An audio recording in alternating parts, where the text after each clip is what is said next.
Sofianda. Saya mahasiswa dari kelas M3R4A Fakultas Ekonomi Manajemen Sekolah Tinggi Ilmu Ekonomi Banten.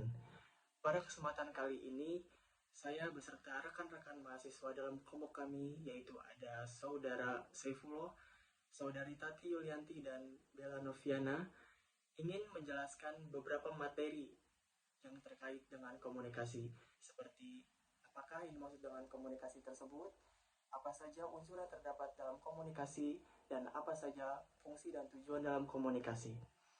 Video ini dibuat untuk memenuhi tugas yang diberikan oleh Bapak Ahmad Hidayat, SPD SE SMI, selaku dosen pengampu dari mata kuliah komunikasi bisnis. Untuk selanjutnya, kita masuk ke dalam pembahasan yang pertama, yaitu apakah yang dimaksud dengan komunikasi. Pada dasarnya, komunikasi tersebut berasal dari bahasa Latin, yaitu communis, yang artinya sama, atau bisa disebut juga dengan communicare, yang artinya membuat sama. Sedangkan, menurut Kamus Bahasa Indonesia, komunikasi adalah suatu proses penyampaian informasi, baik berupa ide, pesan, atau gagasan dari suatu pihak kepada pihak yang lain. Unsur-unsur komunikasi adalah komunikator, pesan atau informasi, channel atau sarana komunikasi, komunikasi atau penerima, umpan balik atau feedback, dan dampak atau efek. Untuk menciptakan sebuah komunikasi yang efektif, maka sebuah proses komunikasi harus mengandung unsur-unsur komunikasi, di antaranya yang pertama adalah komunikator. Komunikator sebagai salah satu unsur komunikasi diartikan sebagai orang yang membawa dan menyampaikan pesan. Dalam komunikasi, komunikator juga memiliki peran yang sangat penting untuk menentukan keberhasilan dalam mempengaruhi komunikan atau si penerima pesan.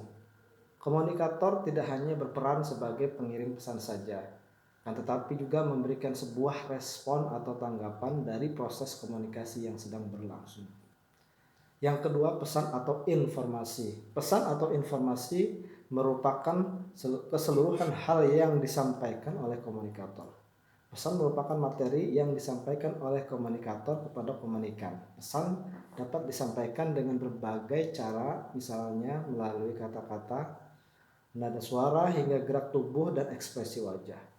Berdasarkan bentuknya, pesan dibedakan menjadi 3 macam bentuk, yaitu pesan informatif, pesan persuasif, dan pesan koersif. Tujuan dari dilakukannya komunikasi bisnis yang pertama adalah untuk memberikan informasi kepada pihak lain.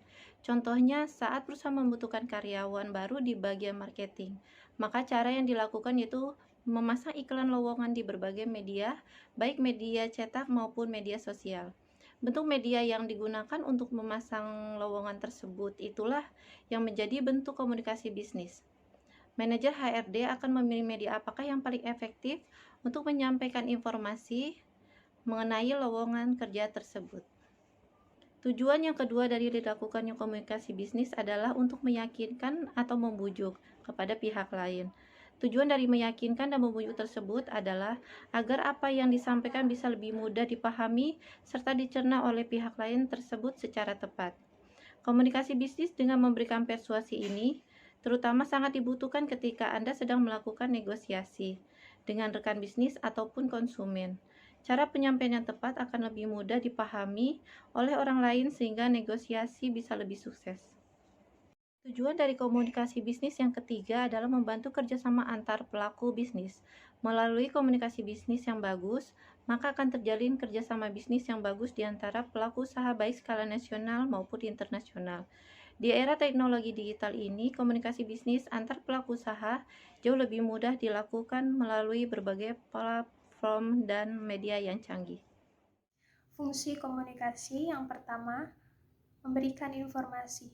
Inilah tujuan utamanya, memberikan informasi kepada pihak yang berkaitan. Yang kedua, melakukan persuasi. Kedua pihak melakukan persuasi kepada pihak lain agar informasi yang disampaikan dapat dipahami oleh audiens dengan baik dan benar. Hal ini sering dilakukan berkaitan dengan negosiasi dan meyakinkan seseorang.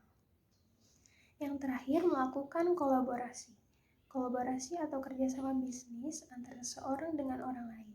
Dengan ini, seseorang mudah melakukan kerjasama bisnis antar perusahaan domestik maupun perusahaan asing.